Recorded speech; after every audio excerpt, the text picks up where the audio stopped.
All right, folks, you know you're in for a treat when you hear that tune because it's time for another episode of the Rec Poker Podcast. This is episode 553.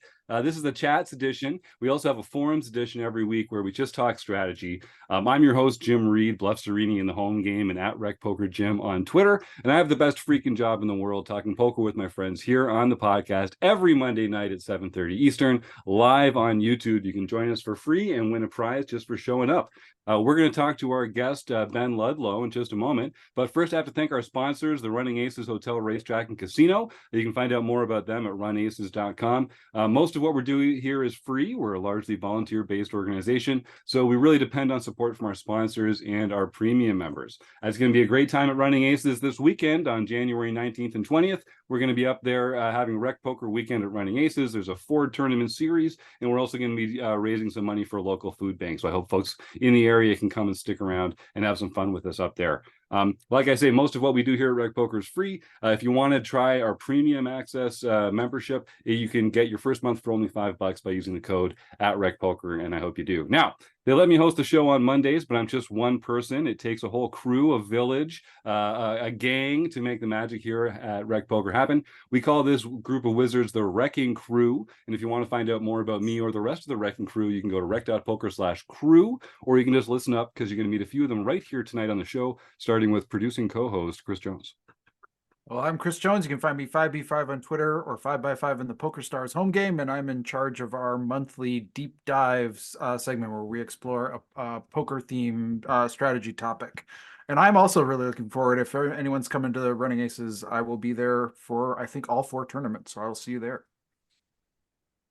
And I am John Somsky, also known as Poker Geek MN everywhere, and I try to help out running our home games. And I also will be at some of the Running Aces tournaments, so I hope to see you there. And I'm Keith Brandt. That's Monkey System just about everywhere. And I run Monkey's off-table tools every month. And I plan to be up there at Running Aces also. I might have to miss one of the tournaments if the Packers are beating the 49ers. That makes a lot of sense. And I'm Sasha Sutton. You can find me at Poker for Girls on Twitter, and I run a bi-weekly study group with Rec Poker called Mastering Mindset.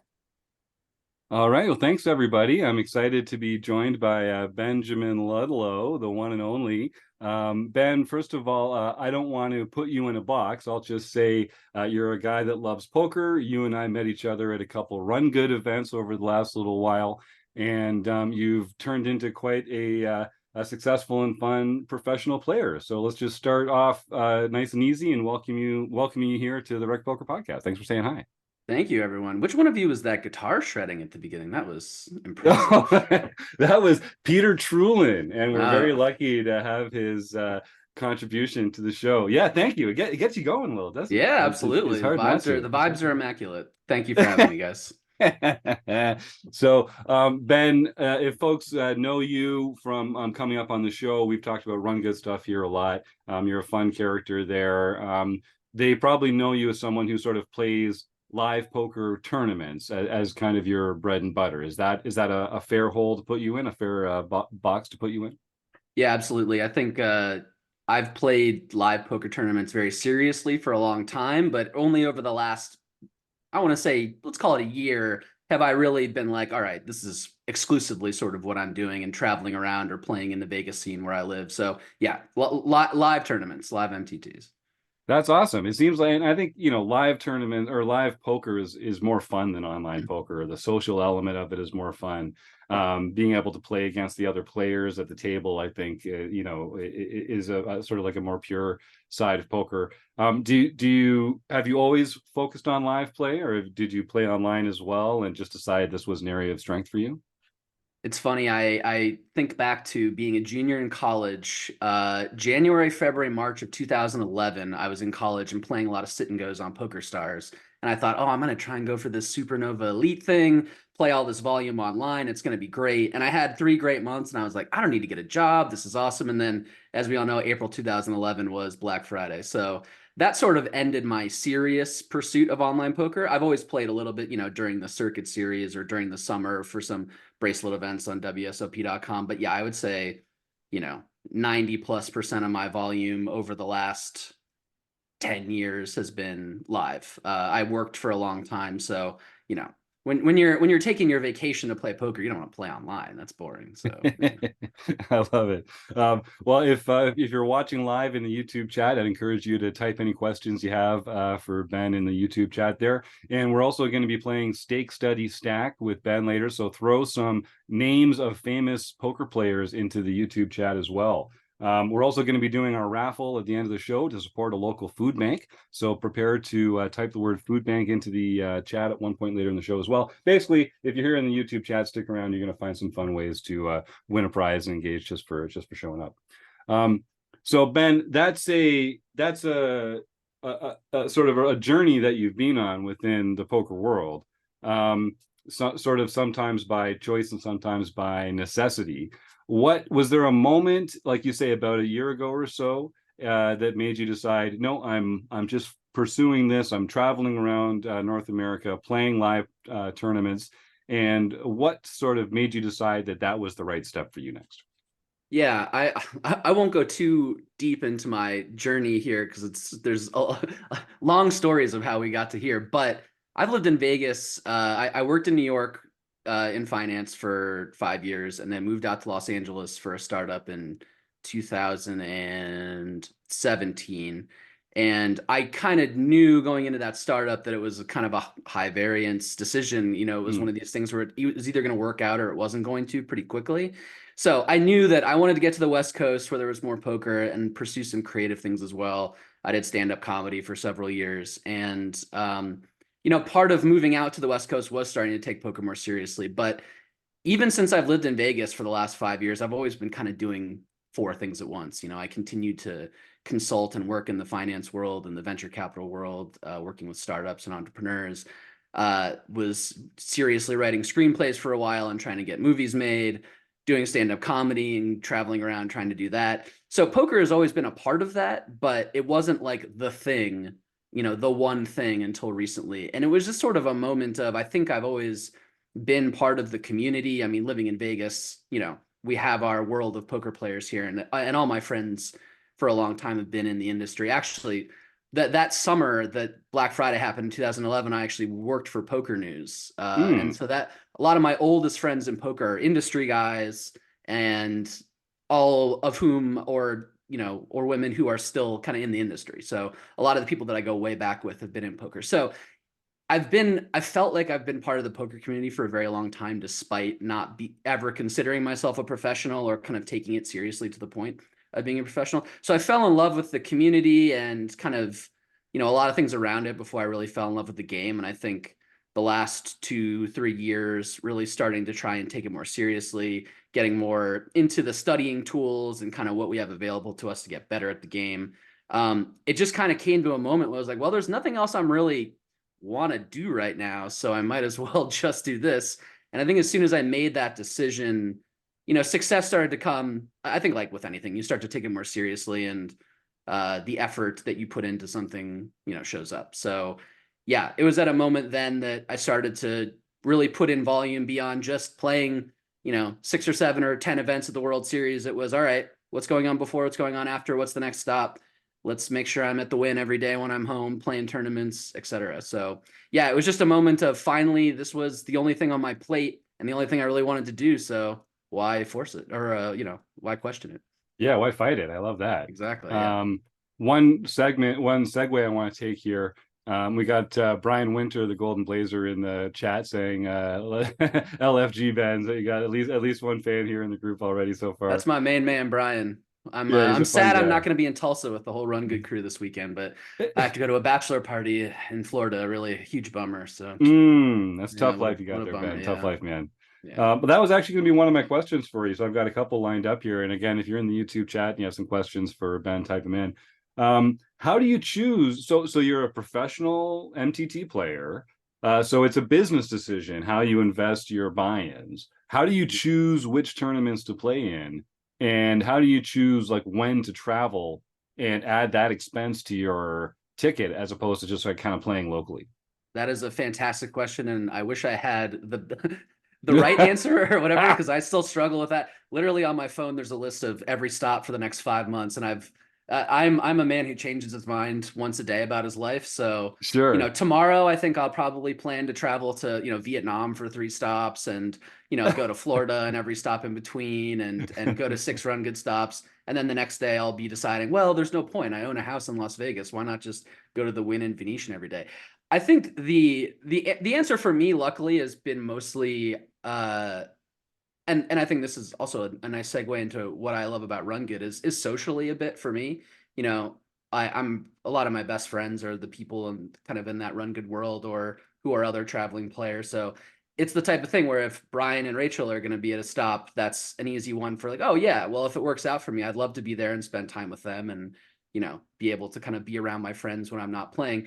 But I think it's for a lot of us guys in Vegas, it is a constant question too, because the tournaments here are good, but also, there's a huge majority of tournament professionals who live here. So you show up to a $600 buy-in at the Venetian and you might play against someone who just came from the Poker Go studio because that's all that's going on today. So I think it's a little bit of it's tough to answer.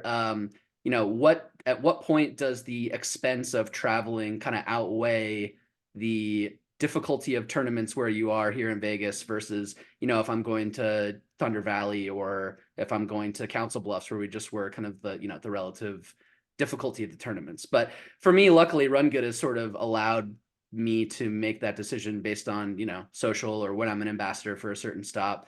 But yeah, I'm still trying to figure that out, man. That's a good question, because right now I'm sort of in trying to improve mode and study mode too. So I think for the next 3 or 4 months, I'm going to be very Vegas centric because I'm trying to keep expenses low and save up for the World Series and then, the rest of the year. But something for me too, I think something like I'll try and always go to a Thunder Valley stop, or I'll try and always go to, a Grayton stop, places where they take really good care of us. I'm friends with the people who run the room, or I know I'm going to have friends at the stop. So, yeah. Nice. Yeah, RunGood, they have such a good time. They do such a great job with their series. Tyna and Haley really know what they're doing, and they have great staff, and they have a great group of regulars that come along. We definitely encourage folks. I wish they'd do more stuff up in the Northeast. They got to come up where near where I am so I can drive down. Yeah, well, we went. I think the first time we met was at that Baltimore stop, and that was the first real kind of East Coast. I mean, besides they've been down to Jacksonville in Florida a few times. That was the first real like East Coast stop. And I think luckily, you see how well the Borgata series is doing. I think we'll have more opportunities to, East Coast poker is coming back. It just took a long time after COVID for tournaments in the East Coast to really return. So I think it's definitely on their radar, and they know it's an interesting a place they want to be. So I would imagine that, I don't know if we'll get as far north as you, but yeah, that's right. Like, a guy can dream, but we had RunGood Turning Stone, maybe. Who knows? Why not? Why south not? of the border still, so as we like to think of it.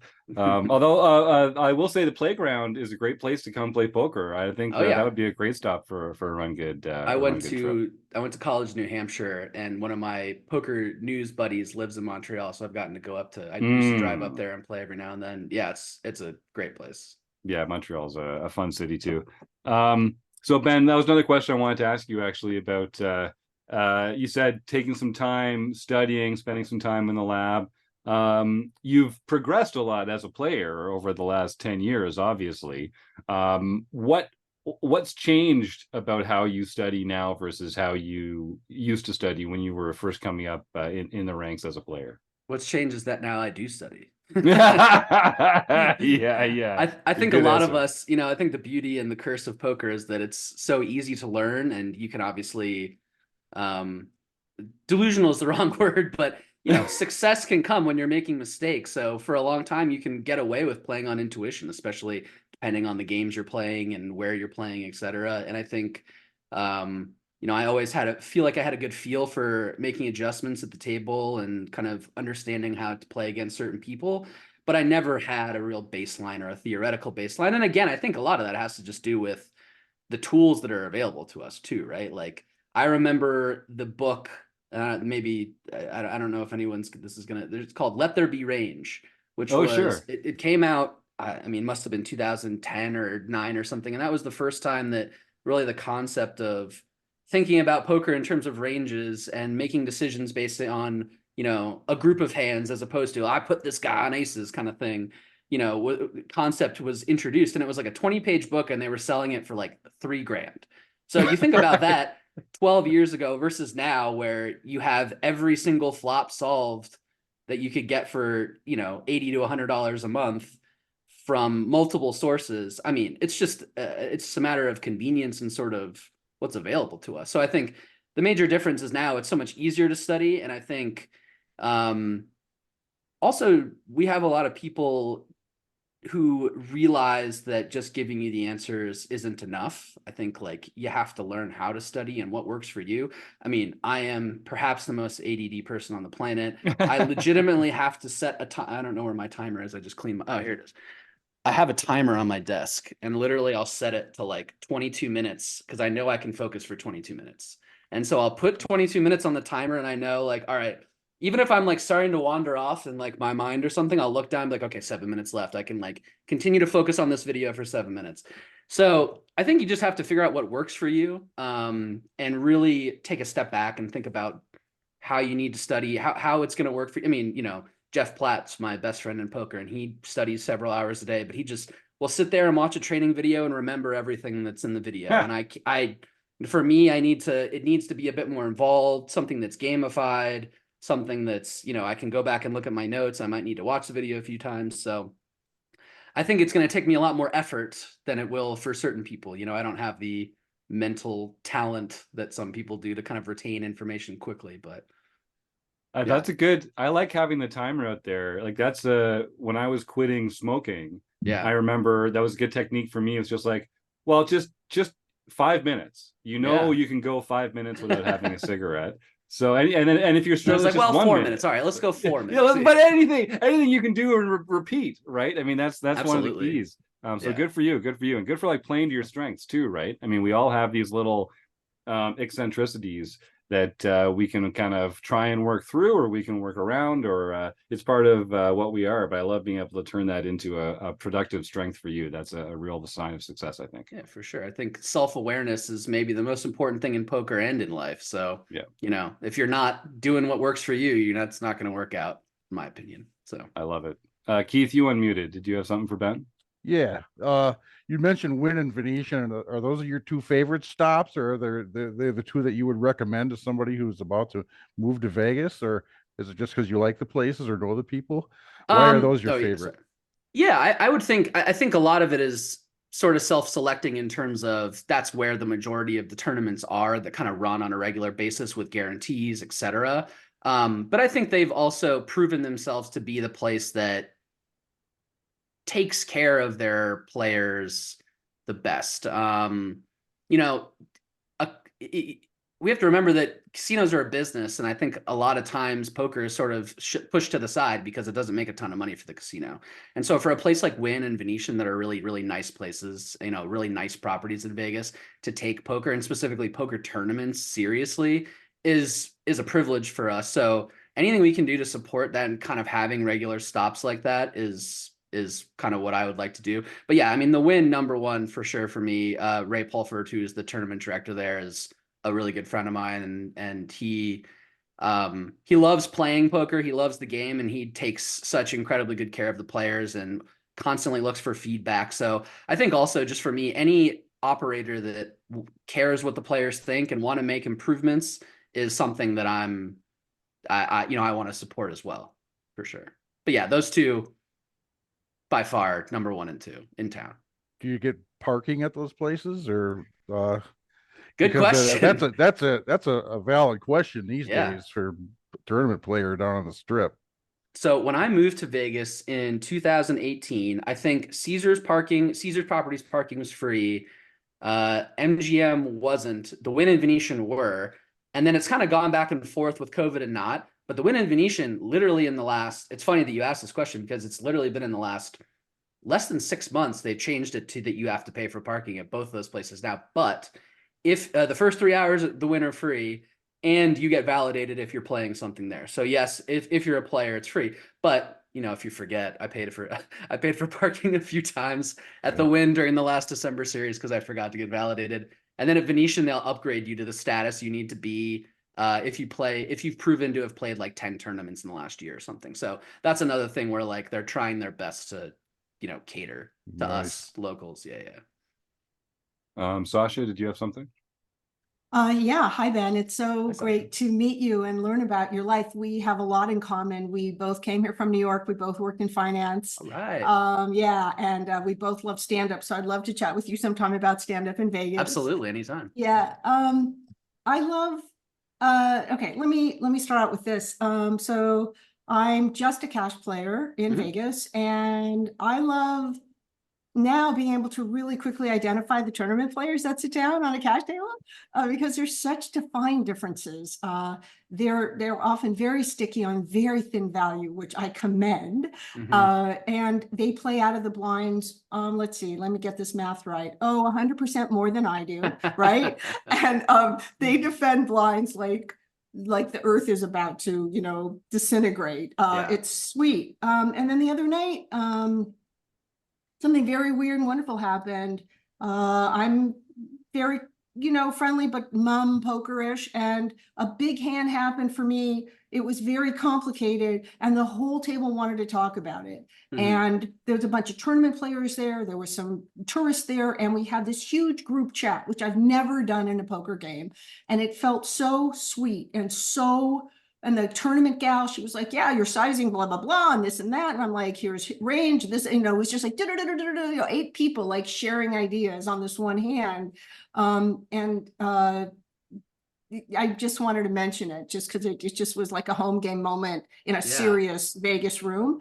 In terms of when you're talking to folks about skill sets in these two contexts, which are can be very different. Or for yourself, if you ever play cash, or I do play. How do you talk to folks about how they're refining skill sets, moving between tournaments and the cash context? Yeah. I think the number one thing is obviously like for tournament players, and I always say this to anyone who it's like the question of, well, what's the one thing you'd tell someone who's kind of starting out in tournaments or wants to get better is studying your pre-flop stuff. And I think that it's such a, obviously the decisions you make on 20 blinds versus 40 versus 60 versus 80 versus 100 versus whatever, 7, etc. are so different. And I think cash, there's a little bit less thought to kind of how you're playing pre-flop. It's pretty static ranges for the most part. And it's so much about kind of, again, finding that really thin value in, cash games, making sure that you're getting 3 streets when you have ace king on an ace high board versus ace queen, etc. Where in tournaments, it's, a little bit more about bluffing and kind of finding those other spots. So I think, I always find that playing cash games more gets me a little bit in a different mindset that ends up helping me in tournaments, especially at the beginning, because you're deeper. So, for me, I think just the biggest difference is in terms of, refining those skill sets. Yeah, there are so many things that overlap that are great, but for me, it's just the I still every day try and drill on pre-flop stuff for tournaments, and I'm working on my, 25 big blind ranges and making sure that I am understanding my ICM, reshove spots and what I'm doing on the bubble and things. So for me, that's the biggest kind of like mental difference or sort of refined skill set, if you will.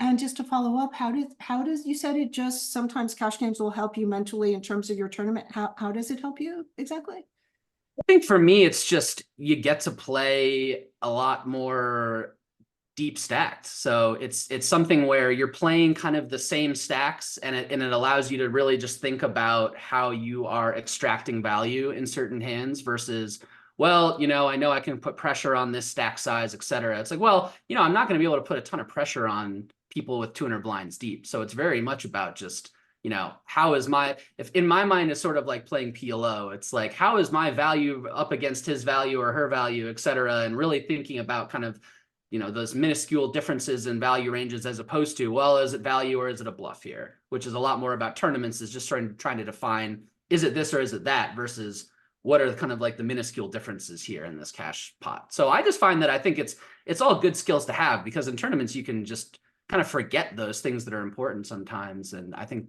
one helps the other for sure. I would just say that this notion of there's fewer, there's less bluffing, or it's more, you're rarely doing a value versus bluff decision in cash. Mhm. I would not agree with that statement at all. Okay, fair enough. Especially for the very, very good 2-5 and 5-10 players. It's Oh yeah, absolutely for sure, for bad. sure. I think I just say that as more of like a general concept. I mean, 100%. I think like, playing 2-5, 5-10, etc. Yeah, there's tons of bluffing for sure. I just think it's more of, again, when you're bluffing in a tournament, you use the ability you're able to put on someone's, the pressure you can put on someone's stack to your, as sort of how you think about constructing a bluff or what you're able to do in a hand. Whereas, in a cash game, we're all 200 big blinds deep, so a bluff has to be a lot more convincing, if you will, and you can't just say, well, I know I can fold him out here because he's short and he's, doesn't want to, he doesn't want to go to a turn because he knows he's going to have to call a big bet on the turn if I do something here, etc. Right? So you're getting to the river a lot more often in cash games, and that just makes your bluff, you're going to have to go 3 streets. You're going to have to, you can't give up as easily. You can't get away. Yeah. So that's more what I say. Oh yeah, but I've gotten my ass bluffed off plenty of times in cash. Don't. Chris Jones, you had something? Yeah, Ben, I mean, you had congratulations, first of all. You had a really tremendous score at the WPT. Do they just call it the December? I forget what it's actually called. The championship series? The World Championship. World Championship or whatever. But it was in a mix of PLO and Hold'em, and I was just kind of curious about do you play a lot of other mixed games, or was that sort of like, I'll just try this out and I had a great run, or is that something you're consistently playing a lot of? I used to play like almost exclusively mixed games when I was playing. Well, I don't want to say exclusively because all the tournaments are still mostly no limit hold'em, but I used to play a lot of mixed games and really love it, and that was the thing that I wanted. There was a while where I thought my goal is to really get into battling in the 10K mixed events at the World Series. Like, that's my dream. I want to play the 50K someday. And I think a lot of the industry folks who work in poker love playing mixed games too. So a lot of my friends played mixed games, playing some of the kind of 4-8, 8-16 sort of smaller stakes meetup type mixed games in Vegas really kind of got me into it. And I used to go down to Atlantic City and play some bigger mixed games at Borgata, or go up to Foxwoods every now and then and play some stud games or, mixed games. And so I really do love the limit games and sort of all that. But PLO, I got into sort of randomly as well. It's sort of like, well, I kind of know the rules and played a few tournaments and sort of got the hang of it a bit and started to study more. I don't love playing PLO cash because I just don't have the gamble in me. I don't have what it takes to be, just firing away. But I think PLO tournaments to me are one of my favorite formats of poker for sure. So no, that was not definitely a random decision. I always try and play sort of the mid stakes PLO stuff when I can and when it makes sense. And then just a quick follow-up to that. I mean, I think one of the things that we've been trying to do at RecPoker is try to introduce people to, maybe if they've never played those games, like we have a monthly mixed game that we try to play and people can sort of experiment with. First of all, do you think that those games will grow over time? I think they may. I think they have like a strong potential. And then secondly, maybe more importantly, or more bigger question is, if you were talking to an inexperienced recreational player who maybe has some hold'em experience, but maybe is kind of like mixed game curious, and what kind of advice would you give to them if they wanted to sort of like dip their toe in the mixed game waters? Well, I hope they continue to grow, and I think series like the World Series circuit and RunGood and whoever else who are running sort of these $400 or lower Omaha 8 or Horse or whatever are such a great introduction. And I think my mindset with poker was always, I was never sort of afraid to jump in the deep end and just sort of, get in a 4-8 mixed game and lose a few hundred to learn what you're doing. And I think a lot of people are just, I always hear people say that, and even really good pros too, who are like, well, I would play some of those, but I don't know the games well enough. And I think, I do appreciate that concept that they want to be really good. They don't want to go into something where they feel like they're uncomfortable in any spot. But I think part of how you learn is you get uncomfortable in those spots and rip the Band-Aid off and figure it out and sort of play through it. So, my advice would be study the rules of stud and go play a low stakes horse tournament. Or, honestly, in Vegas now, there's a pretty good, I think the kind of 20-40 to 40-80 mixed community is really active now, which is great. But there's still always a really good sort of 4-8, 8-16 kind of community of people who, it's not going every day here, but often enough that I think people should just get into it. And I think the other thing about mixed players is they all want more people to play mixed. So you play a mixed game. There's always going to be some curmudgeons in mixed games as well. But I think for the most part, everyone wants people to enjoy it and for those games to grow. So they are going to be, patient, more welcoming, trying to help you kind of get up to speed. So I would say my advice would be, don't be afraid.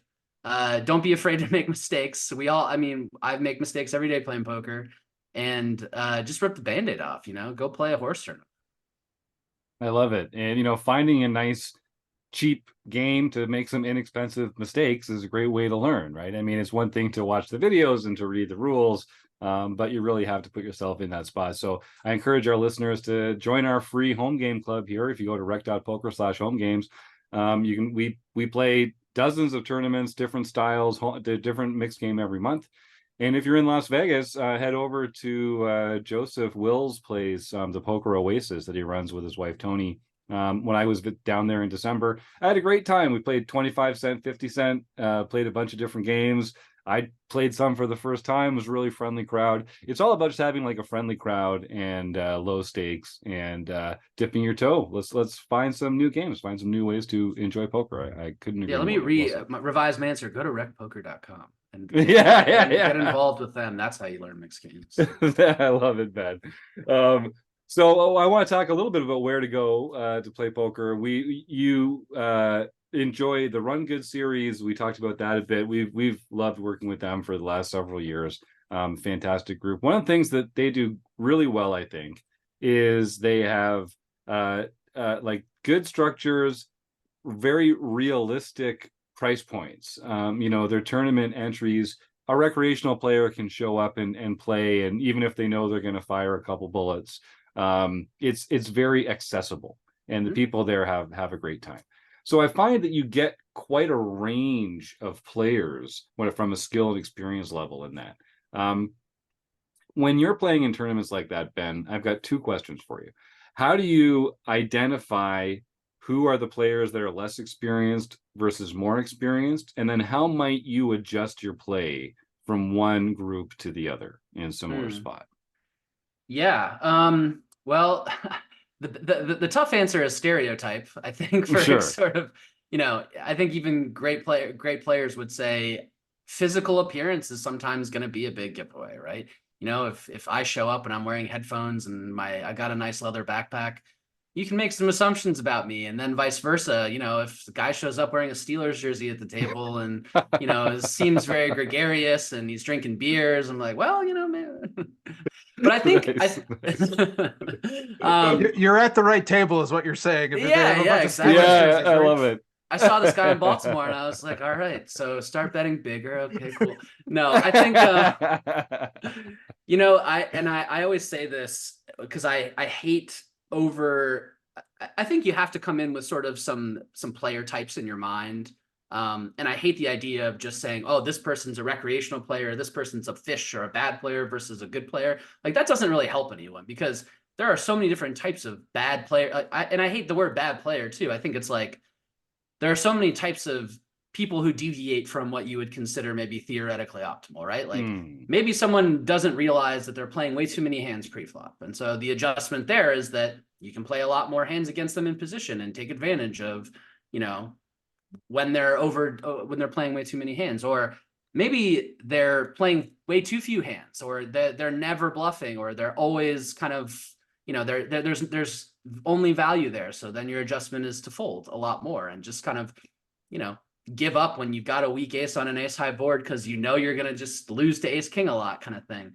But I always tell people there's so many different kinds of bad, you know, and I think just saying, well, this person's a wreck or this person's this or that is the wrong way to think about it. It's much more, you know, take one decision that they made. Maybe it was that they showed down a hand that, you know, somehow they got to the river with nines on a, you know, 3 Broadway board and they never should have gotten there and they should have given up. Well, all right, so take that piece of information, right, and extrapolate from there and say, well, we know they're playing too many hands. Maybe the piece of it is that they're way too attached to hands pre-flop. You know that when they find a pair, they're never going to give up. Maybe they are unable to fold, you know, a hand like kings, queens, or aces in a spot where you should be able to find a fold. So every time you have 2 pair, you want to start betting bigger because you know they're never going to give up, or vice versa. So I hate identifying bad versus good, rec versus pro, all this. It's much more take one decision that someone's made and go from there, because you know, physical appearance will get you certain and again, I know it's mostly, you know, joking, but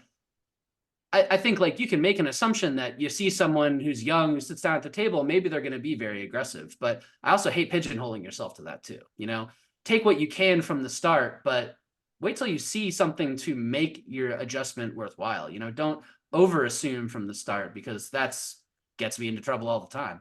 I have so many times assumed that, no offense, that, you know, an older guy in his 40s or 50s or 60s, like, well, he doesn't know what he's doing, and then make some incredible play. And I'm like, oh shit, well, I forgot that these guys know how to study too. So I've gotten away from trying to over kind of put myself in a box too quickly with reads like that. Yeah, we talk about on the show. Like when I started, I played a lot online, and so I got used to categorizing opponents, like you say, by the mistakes that they would make. Oh, you're too tight, you get a red tag. You're too aggressive, you get an orange tag. You're too loose and passive, you get a green tag. Yep. And it's a much more helpful way to categorize opponents by the mistakes that they make, just by whether they're good or bad. Because, like you say, there's a lot of different ways of being bad. And 100%. that doesn't, what does the fish help tag help me, you know, accomplish? Right. Yeah, okay, right. They're bad, but it's, you know, notes and being specific. I think it's like, and someone out there listening who's trying to kind of get better at this, challenge yourself to really find a specific thing to go after, you know. And it does, you don't have to figure everything out. You're never going to know everyone's game or how they're going to make every decision, but if you can find one thing that, you know, you can kind of take advantage of or extrapolate on, or they're playing way too much out of position and it's going to get them into trouble, and they find themselves in terrible spots because they keep flatting out of the small blind when they should be folding, you know, the majority of the time, or 3-betting. Take advantage of that piece, you know? So, yeah. I love it. Well, we're getting close to the end of the interview portion of the show here, so I'll give folks in the YouTube chat one more chance. We've got some comments in there so far, which is great. Love the support. Ben, so my last question then would be, well, actually, I've got 2, I suppose. You talk about playing live a lot and knowing how to adjust to the mistakes that you see your opponents take. How do you record information while you're playing live? Do you take notes? Do you just remember it all? And what are the things that you try and remember and really like hold on to while you're playing in a tournament with someone that you might not play in another tournament with again for weeks or months or ever? I am very, very, very good question. And it's funny, the person who I talk the most poker with, Jeff Platt, he, for years and years, I was so bad at remembering hand histories and I'd be like, I think I was the cutoff and it was like 1,600 big blind, or maybe it was 6K, I don't know. And so I've really, in terms of just recording, I try and, as soon as the hand is over, text it to someone. I have, you know, several chats of people that I talk poker with, or I write it down. I think luckily the thing that is my strength is the adjustment piece. That part I don't have to think or take notes as much about. Like that's kind of sticks out to me and sticks in my mind a lot better, where it's like, oh, I saw so-and-so should do this, or I played with this guy before and I remember this about him. You know, the technical piece of the hands and sort of going back and kind of getting into the precision of the theory is the part where I have trouble remembering sometimes. And, you know, suits in a hand are way more important than they used to be because of, you know, the blockers that you pick for certain types of bluffs, or this is the hand that I want to have when I'm calling because, you know, it unblocks all the hands that are good for him to bluff with here or her to bluff with here. So I don't take a ton of information in terms of player specific stuff. And it's much more the hand history itself that I'm, but I will put in sometimes in a hand history, old crazy guy with a Steelers hat on did X, so just for some context, so it's not completely in a vacuum. But yeah, I think it's for me, it's a lot more about the hand itself, and the context. Luckily, I remember pretty well. Right on. Good for you. Well, you got having that sort of in-game memory is really important too. It's just a natural skill for any poker player. I got something at least. Yeah, not great choice in football teams, but we can talk about that off the air. Yeah. Well, this has been a fantastic interview. We're gonna play Stake Study Stack with you in a second here, and then we'll close the action with our speed round. Before we do, Ben, is there a way that you'd like fans, if they enjoyed the interview, to reach out and say hi or get more Ben Ludlow in their life? Is it on Twitter, or what's your preferred way to interact with people in the poker world? Twitter or Instagram are great. Twitter, probably most specifically at Bloodlow, BLOODLOW. Reach out. I'm addicted to my phone, so I have been pretty good this year. I was scrolling way too much and on Instagram and Twitter way too much last year, so I now have a 1.5 hour a day screen time limit, and I've been kind of using it, and I'm sticking to it. So if I don't get back to you for 20 minutes, that's why. Yeah. But no, definitely always feel free to reach out on Twitter or Instagram. I'm always there. That's great, and good for you for the time blocking. That's something that I'm trying to do more of as I learn more about myself and how to be my best. It seems like a little discipline and planning can go a long way when it comes to that. I have to force myself with things like that, or I'm just out of control. So again, self-awareness, right? Yep. Yeah, it goes a long way. All right, Chris Jones, you are the YouTube chat master. Have you pulled a few names for Stake Study Stack tonight? Okay. I have. All right. So, Ben, this is a game we call Stake Study Stack. I'm going to give you 3 names. You're going to choose one of these players that you would stake in a tournament or cash game, one that you really would like to study with and learn from. Okay. And then one that you would just take an enormous amount of pleasure of just stacking them and taking all their chips. Respect. Love it. Let's do it. All right. And we're gonna no mercy. No mercy. We're gonna pick some names that we've mentioned in these interviews here so far, as well as a couple that came up in the chat. So I've got Brian Winter, Jeff Platt, and Clayton Fletcher. Ooh, wow. I will go stake Jeff Platt, study Brian Winter, stack Clayton. I like it. Zero hesitation too. Yeah, it was just like he just had it. He just had it. It was sorry, but not sorry, Clayton. Yeah. No, I will shout out Clayton. He gave me my biggest opportunity ever in comedy, so I love that guy. But oh yeah, awesome. Yeah, he's been on the stack show. His ass. Fantastic. Yeah. No, take those chips. Go get that cheddar. All right, so Ben, we're gonna close out the show with the segment that we like to call closing the action. So this is a speed round. I'm looking for fast answers. You can say pass if you don't have something close to your speed is the key here. Speed is the key. Yeah, okay, quick and short, and we're gonna fire through here. All right, we'll start with an easy one. Ben Ludlow, what's your favorite poker hand? Aces. Is poker a gamble or a skill game? Skill. What's your biggest poker pet peeve? Tanking pre-flop. Is Die Hard a Christmas movie? Oh yeah.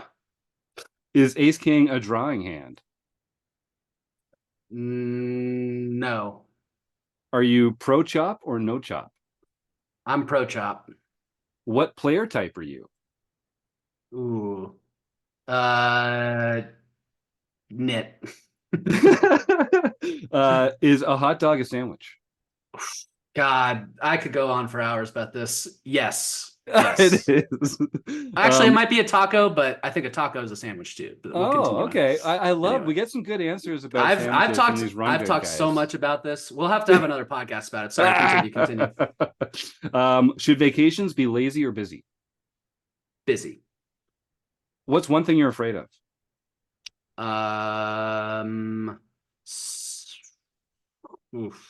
Snakes. Yellow light coming up. Slow down or speed up? Speed up.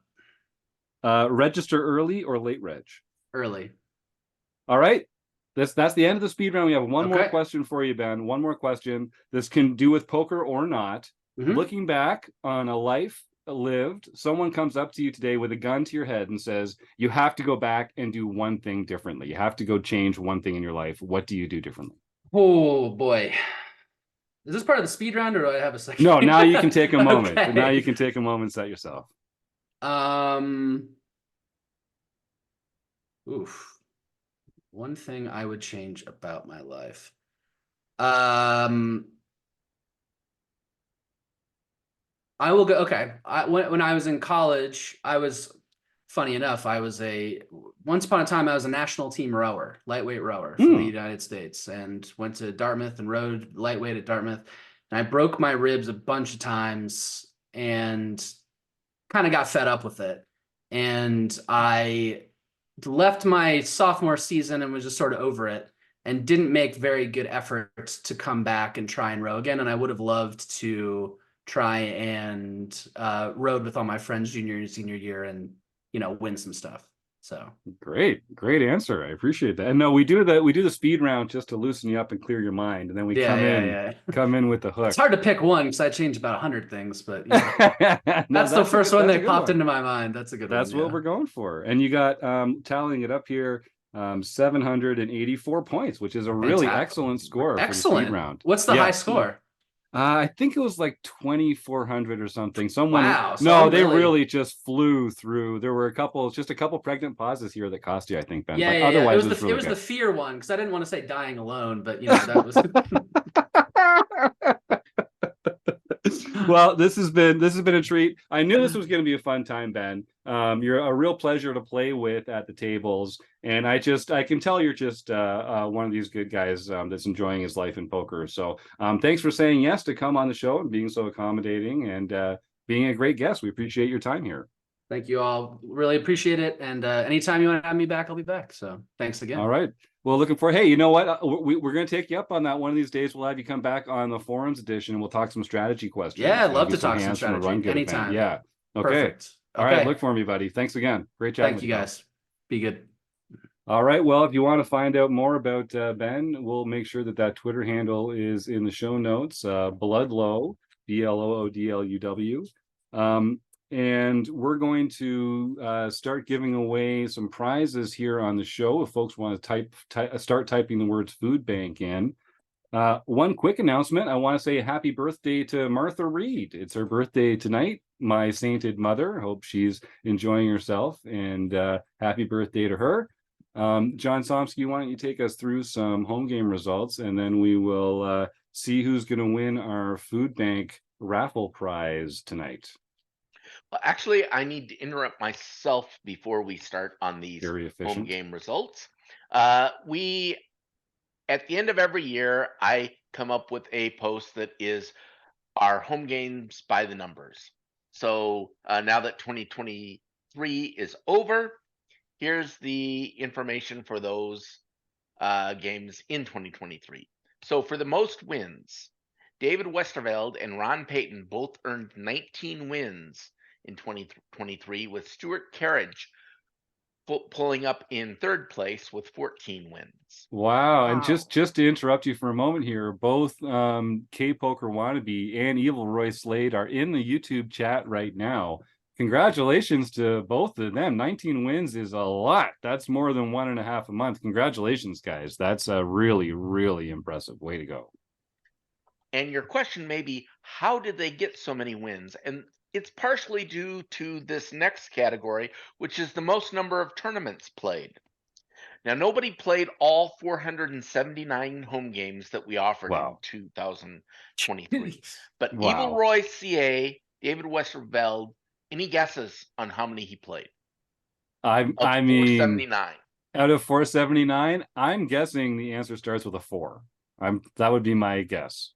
465. Wow, Dave Westerveld, what a freaking trooper, man! That means he only missed 14 tournaments the entire year. Oh, that is so impressive. That is fantastic. Wow. That's our lifetime achievement winner, Dave Westerveld. Yep. We also have Izanma, who actually won this category last year, played 435 tournaments. Oh, and then amazing. In third place was K-Poker Wannabe, Ron Payton, who got 884 There you go. events played. Super impressive. I mean, that's amazing. Hundreds and hundreds of these It's more than one a free play day. money poker tournaments. Yeah. He's Yes. in there on Saturdays and some of All those three of them are Wednesdays. more than one a day. Yeah. Yep. That's a great point. I can't get over that. So that's Dave Westerveld, Ron Payton, and Spike Isma that is technically more than that information is private right now. I always have a soft spot in my heart for Isma because they're the person that John Somsky first started tripping over their username back in the day. That's the best. That's the best name that we've ever had because it took him so long to get it right. I'm so glad that Spike is still playing to his continued level of excellence here in the free play money home games at Well, and now I can just say Isma like that. Isma. It's like nothing. Isma. It's like rolls right off the tongue. Oh, congratulations, Then, everybody. Super impressive. Next, we have the most pins. Now, theoretically, there were 9 pins that were possible to win in 2023. But for several of those, only one of them was given away. So nobody won 9 pins. However, Fergie56, Kim Kilroy, did win 4 pins. Wow. She won a mixed bronze, a daily bronze, a mixed TOC silver, and the Silver Lifetime Achievement Award. Fantastic. Fantastic. Yeah. Then we have, and we had 7 people won 3 pins, 21 people won 2, and then 90 people won a single pin. Those were all of the pins won last year. And those are some people won 0. Oh, yes. Yeah. Everyone else won 0.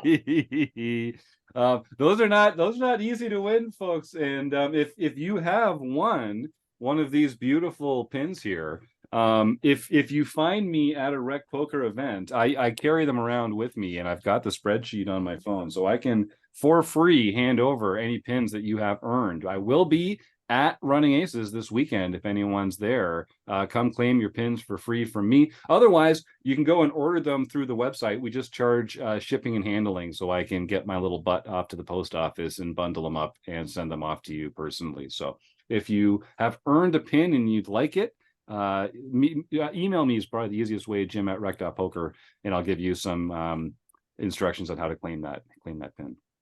So next we have merch?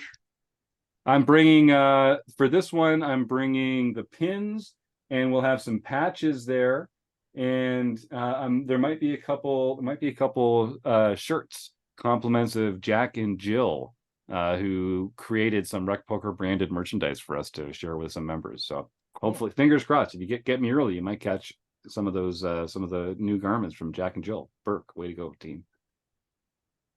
Next, we have the most caches.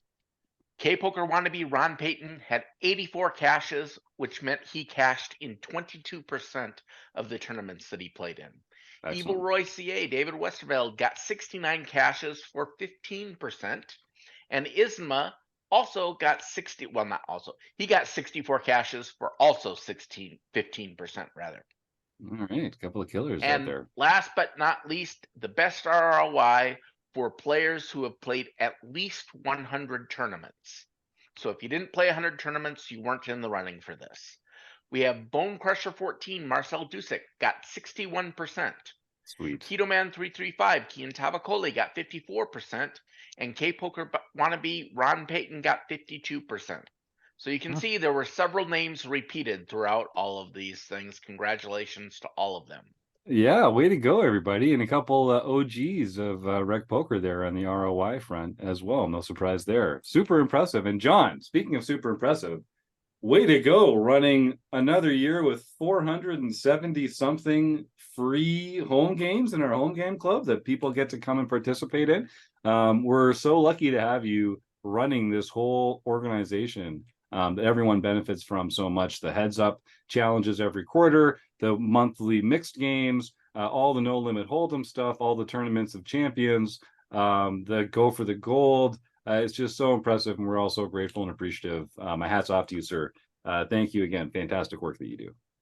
Well, I try to do my best, and even though I make lots of mistakes, I try to keep it running.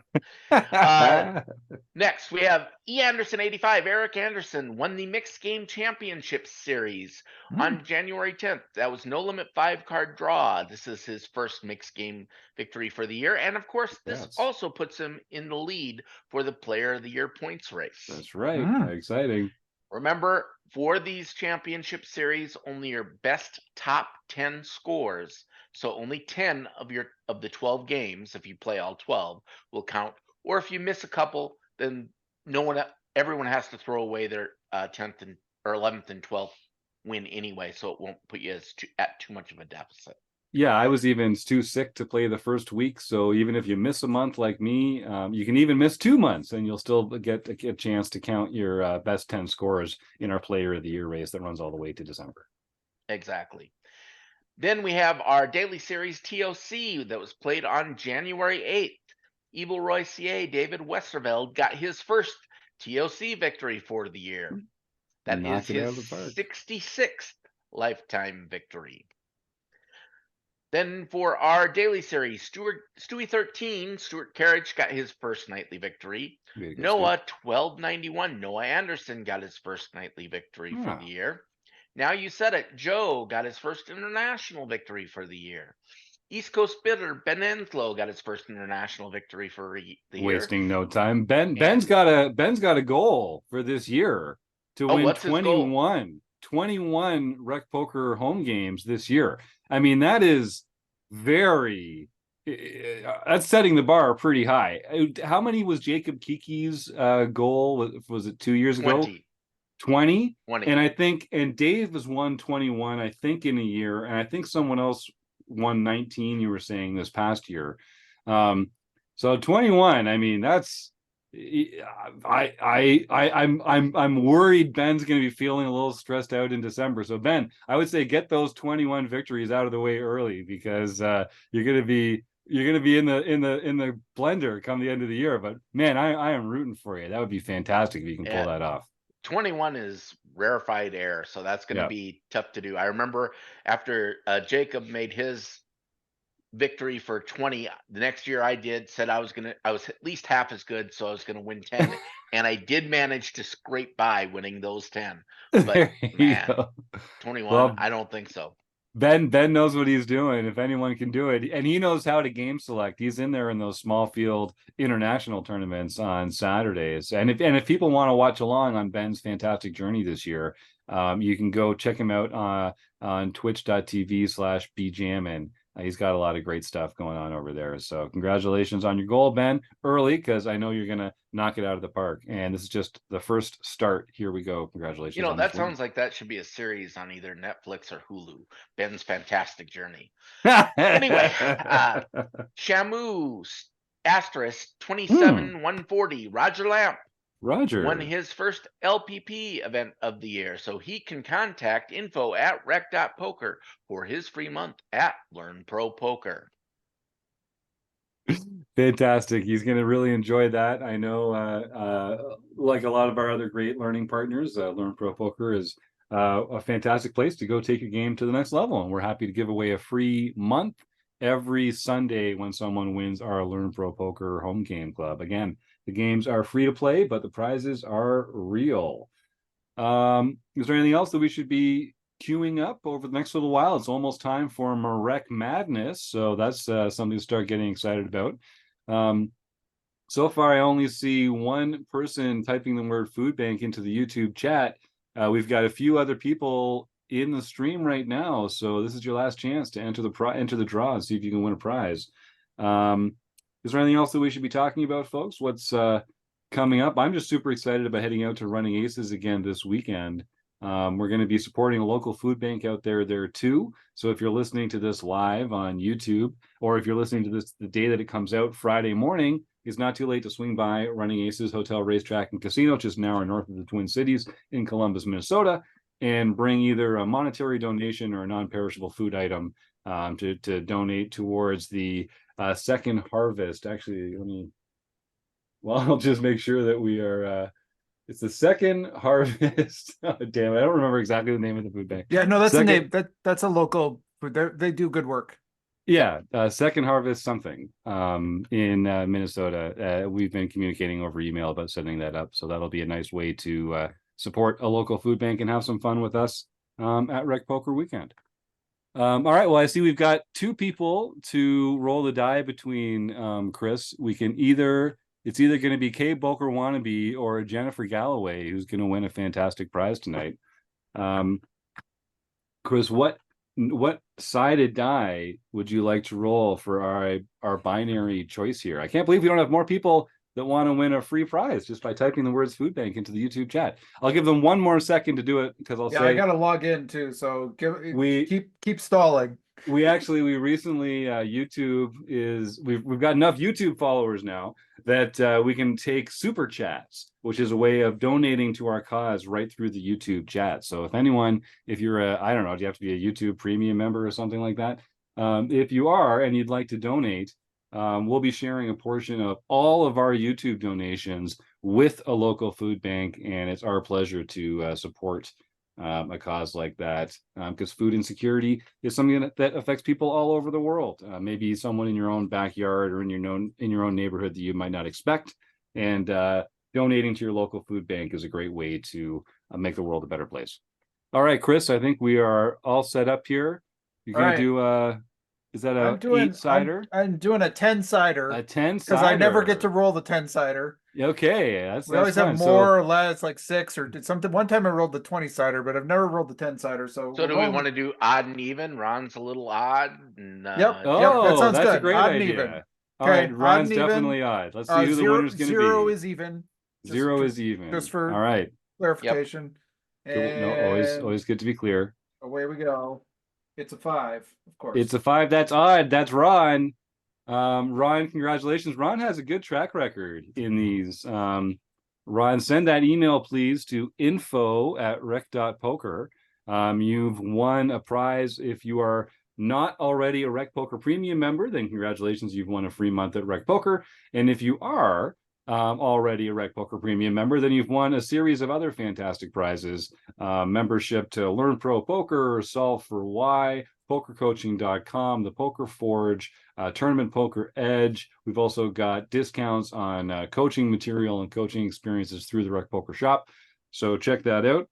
I'll look forward to getting that email, Ron. To everyone else, I guess I just want to say thank you to the Running Aces Hotel, Racetrack, and Casino. We couldn't do what we do without their support. Thanks to Ben Ludlow for being a fantastic guest. Keith Brandt, Sasha Sutton, Chris Jones, John Somsky, for being on the RECing Crew and being great supporters of everything we do here at Rec Poker. And you, the listeners, and in the YouTube chat, thanks for coming out and having a great time. We'll see you next week on the Rec Poker Podcast. Night, everybody.